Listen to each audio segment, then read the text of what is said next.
Hi everyone, welcome to today's English lesson. I'm going to start with a bit of an apology. I have got a rather large headache at the moment, so I'm going to do my best to get through this video. Apologies if I'm a bit quieter than normal or don't quite seem with it, but we will do our best. So, we're going to be carrying on looking at the Curse of Cogston House, and we're going to be looking in today's lesson at how we can build tension and suspense. Now, just to recap, first two lessons this week we read the story, we read the ending.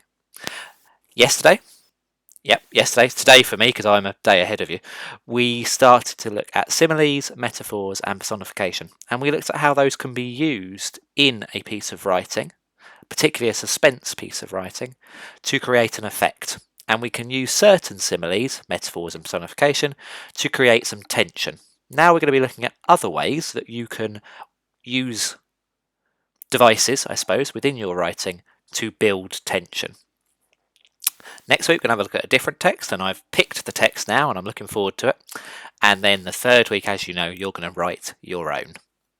So, we're going to start like we did yesterday, with a starter looking at identifying the mistakes. So, just like yesterday, you're going to have a read of it, and then what you need to do is select the correct letter that matches the part of the text.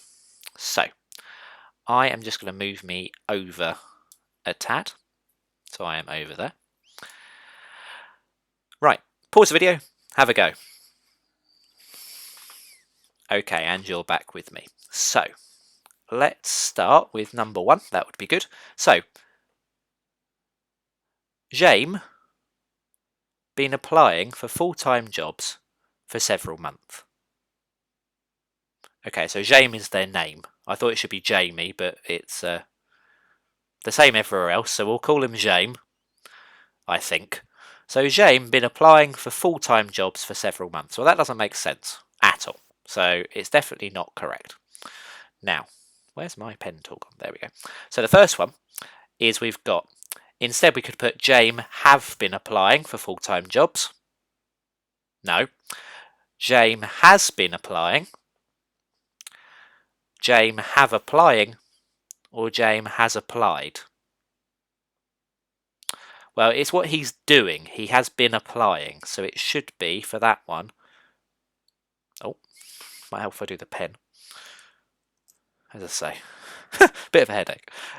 We should have B. James has been applying. Okay, for full-time jobs for several months.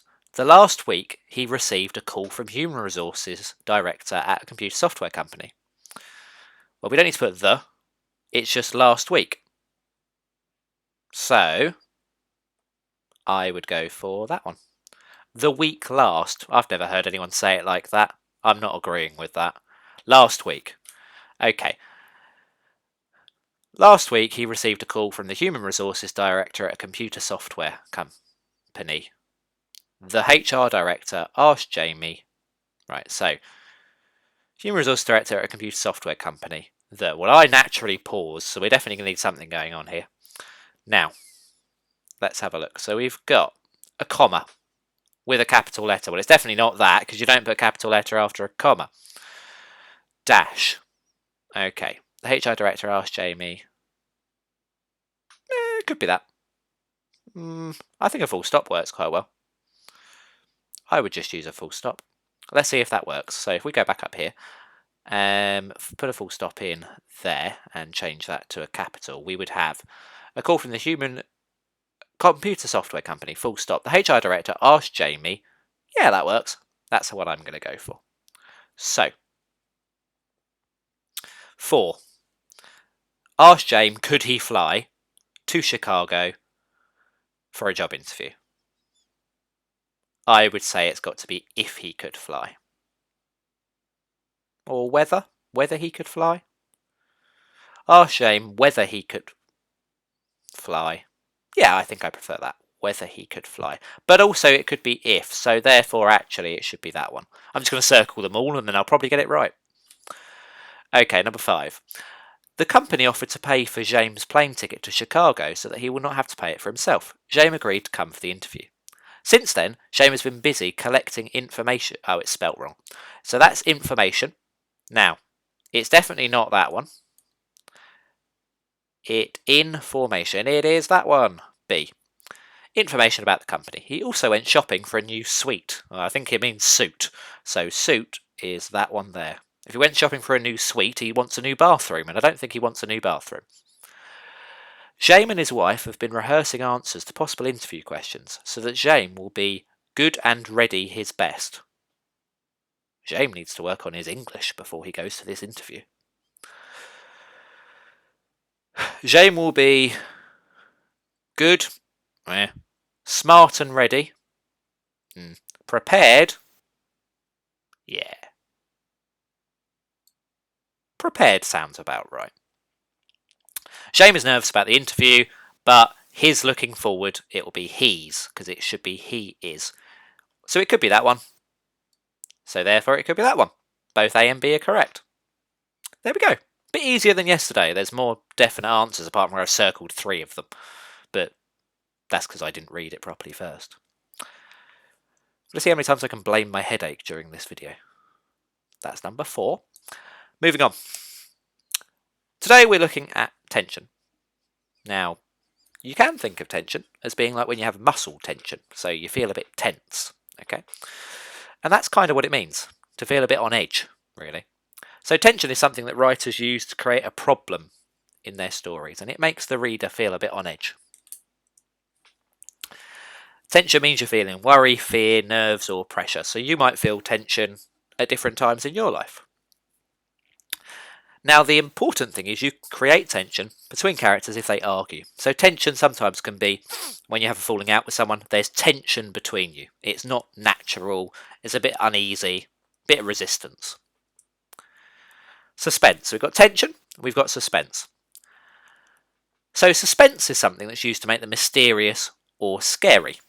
So tension is not the same as suspense. Tension is something they use to create a problem. Suspense is something that makes it mysterious or scary. Suspense means waiting for something to happen or being uncertain about what will happen. So sometimes when the author puts things in, they put it in on purpose to make you wonder what's going to happen next, or that you're guessing what's going to happen next. So, here's an extract from The Curse of Cogston House. Most of the tension and all the suspense has been removed from the story. Alice couldn't move and she was scared. Then a man started to walk down the stairs towards her. Forgive me while I fall asleep. I mean, I could quite easily do that at the moment, to be fair. Now, that's time number 5. This isn't very scary because we know exactly who is coming down the stairs straight away.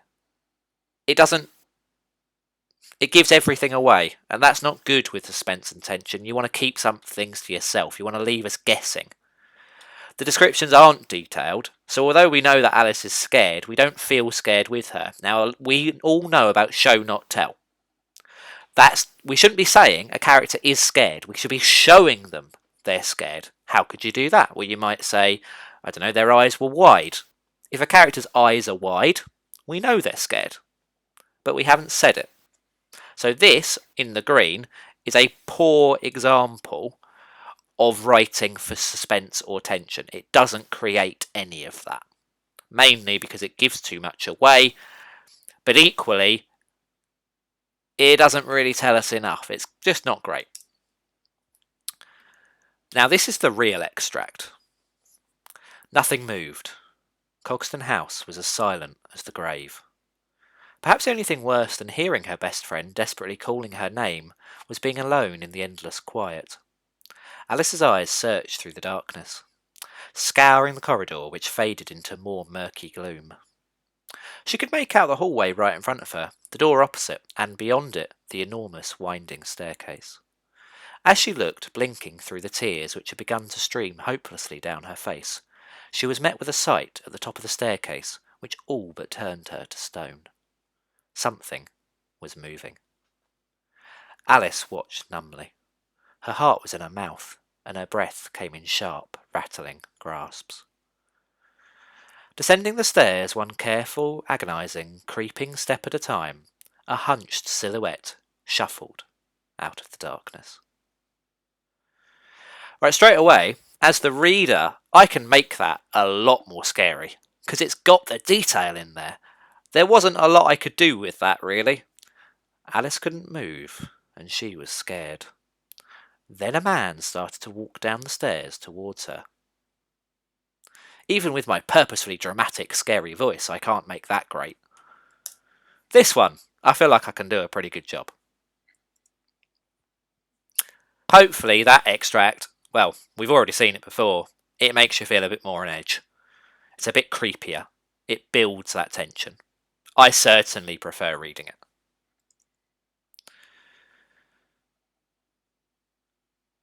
Now we've got here a slightly different one.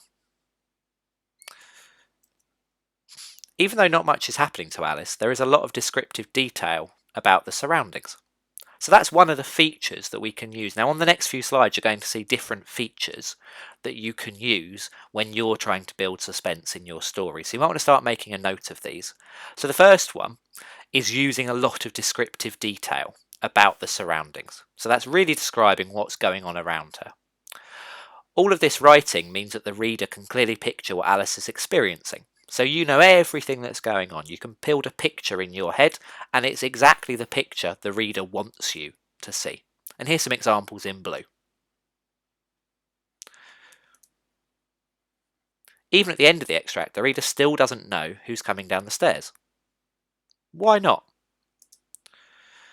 Well, another feature, again for you to write down, is keeping some things hidden makes them want to read more. So one of the great ways of building tension and suspense is to not reveal everything. Keep some things a bit mysterious. So the next feature is that the text uses some short, sharp sentences to shock the reader. If you put a short, sharp sentence after a long sentence, it can be quite to read. And it can also make things scary. Now what I'd like to do is have a look quickly through this. Can you identify one of the short, sharp sentences? Okay, well the first one I can see, which I really enjoy when I get to read it, is this one here. I've read a long paragraph of description. Something was wrong. Dramatic pause for effect. Alice watched numbly. Dramatic pause for effect. Short, sharp sentences are great. They break up a story that if it's just full of description, over time can be boring. It needs description because it needs to build that image. But if you put it too much and you use only description, you lose the effect. There needs to be a mixture. So the next thing you're writing down is use of short, sharp sentences.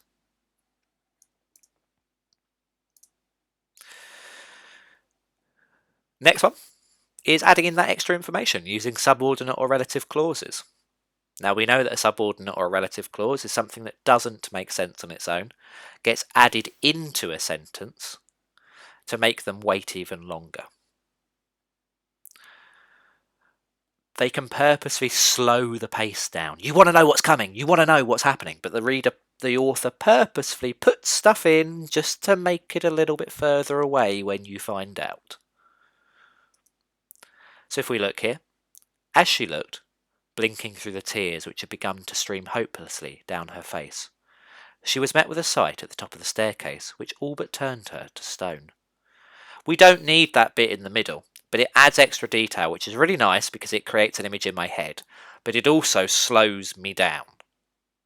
And as the person reading the text, I like that. And of course, one of the main features of a suspense text is there's a special piece of punctuation. We call it an ellipsis, or ... Now, that suggests it's leading on to something else, and it can be used for a cliffhanger. However, pause. Don't pause the video. Just stop. But don't stop the video either. Do not overuse ellipsis.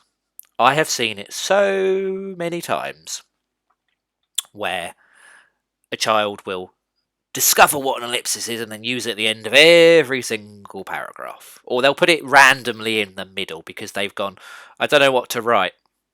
I know, I'll put a cliffhanger in, ... easy done. No, that's just lazy. You shouldn't do that. You should only use an ellipsis when you actually really mean to and want to, not just I don't want to write anymore. ... Suspense. Great. Perfect. I've seen it all before. I've seen it many times. Where we've got it here, it's used for a reason. Now I'm going to say to you, well, I will say it again when you come to write yours, you're only allowed to use a maximum of 2 pieces of ellipsis to stop you being tempted to drop it in all over the place. Now, another feature is what we call show not tell. Instead of saying Alice was scared, we show that Alice is scared. Now I know that you've all looked at this in English, it's about showing what her body is doing, and that makes her seem scared. So the next feature you're writing down is show not tell description.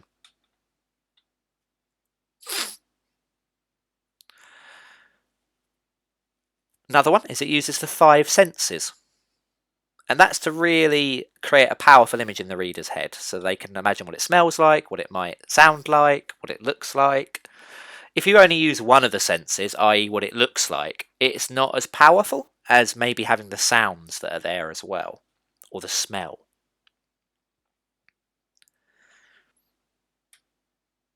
All over the place.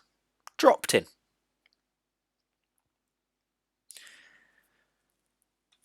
It uses exciting synonyms. Instead of using walked, it uses a word that's better. Descending the stairs, one careful, agonising, creeping step at a time. Rather than I'll walk down the stairs. Great. Descending the stairs, one careful, agonising, creeping step at a time. Much better. A hunched silhouette shuffled out from the darkness. I imagine them sort of like, shuffling. Can be quite creepy. A hunched silhouette danced out from the darkness. No, thank you. That's not going to create the scary image. So it's about picking words carefully that have the effect you want them to have. Using different describing words, like so. Using imagery, basically using lots of description. Don't worry too much about writing these ones down. However, we have got here a simile and we have got a metaphor. She's not actually turned to stone, and she's not actually, or the house isn't actually as silent as the grave, but it's used as simile. So that's another feature you can put down, is using similes and metaphors, which hopefully you should know what they are now, because we did a whole lesson on it yesterday. Well, hey, as if I knew what was coming. We're not going to worry too much about onomatopoeia. Okay, so here are all of the different features that we just looked at. So we've got detailed description of surroundings, clues, short shocking sentences, extra information, show not tell, appealing to the reader's senses, exciting synonyms, similes and metaphors, and we're not going to worry too much about onomatopoeia for now. If you want to look it up and work out what it is as a challenge, please feel free to, but I'm not going to go over it. It takes too long and I need a whole new lesson on that. So let's have a look together. And this is going to be your task today on another text, is you're going to have a text which you're going to need to analyse and spot the features of, and that will be uploaded onto Seesaw. So what I'm going to do is I'm going to have a read of the text first. So the text is called The Manor House. One step at a time, Lara crept down the stairs. At the bottom she paused, but all that she could hear was the blood thumping in her ears. She'd be back before they awoke. 20 minutes later she entered Harrow Woods. Her torchlight found the path and occasionally flashed to show her the black, quivering leaves. Dark clouds had muted the moon. Before long she came to the ruins of the manor house. In the front garden the fountain was still and smothered in years of moss. Overgrown rose bushes blocked the path, painted thick with fallen petals. Warily Lara perched on the edge of the fountain, took her camera from her bag and faced the trees. It was here that she had first seen it. This time she'd be ready. After a few moments she heard the wind awaken in the woods. The water rippled, the trees rustled, and damp petal landed on her cheek. Lara shivered. Behind her, the door slammed. What was that? She whipped round to face the house. A shadow moved through the downstairs room. A light flickered on. Lara ran, shoving her camera back into her bag as she scrambled away from the fountain. She wasn't sure she could hear something crackling, the dried twigs behind her, as she sped through the woods. She didn't stop until she reached Meadow Drive, where she paused by a lamp-post to catch her breath. Next time, she thought. Next time, I'll be ready. Okay, so what we're going to do then is we're going to have a look and see if we can spot some of these features. So I'm just going to move my camera over to there. There we go. So, first thing we're going to be looking at is detailed description of the surroundings. So we've got anywhere here where we've got description of what's going on around her. So she crept down the stairs. At the bottom, she paused, but all she could hear was the blood thumping in her ears. She was back before they awoke. 20 minutes later, she entered the Harrow Woods. Her torchlight found the path and occasionally flashed to show her the black quivering leaves. So we've got here black quivering leaves. Now, I'm going to decide to number mine. You on Seesaw can obviously highlight them in different colours. That's entirely up to you. So, the first one we've got here is black quivering leaves, so I'm going to put a little number 1 with that. Dark clouds have muted the moon, again, there. Before long, she came back to the ruins of the manor house. In the front garden, the fountain was still and smothered in years of moss. Lovely description. Overgrown rose bushes, loads of description going on there. So for number 2, clues to tantalise the reader. So, it was here that she had first seen it. There we go. What had she first seen? That's the clue that they've given us. I'm not going to bore you by going through all of this, but I'm just going to show you a few more examples. So short, shocking sentences. Okay, this time she'd be ready. Straight away I spotted it. Now when you do yours, I don't just want you to put one example of each. I do want you to see if you can find 2 examples of each. Okay, unless there aren't 2. And I do want you to see if you can find all of the features, with the exception of an onomatopoeia. I don't expect you to find that. Subordinate clause. Okay, so let's have a look and see if we can find a subordinate clause.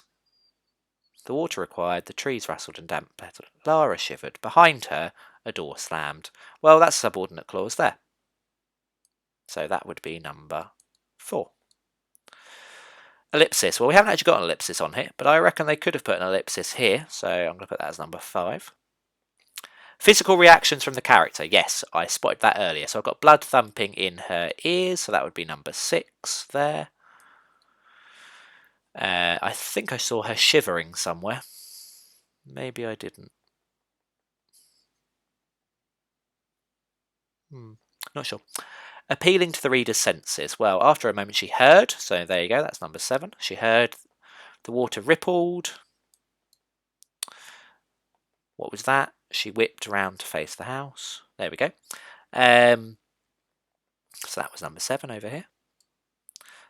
Exciting synonyms. So perched instead of stood at the edge of the fountain. That's quite nice.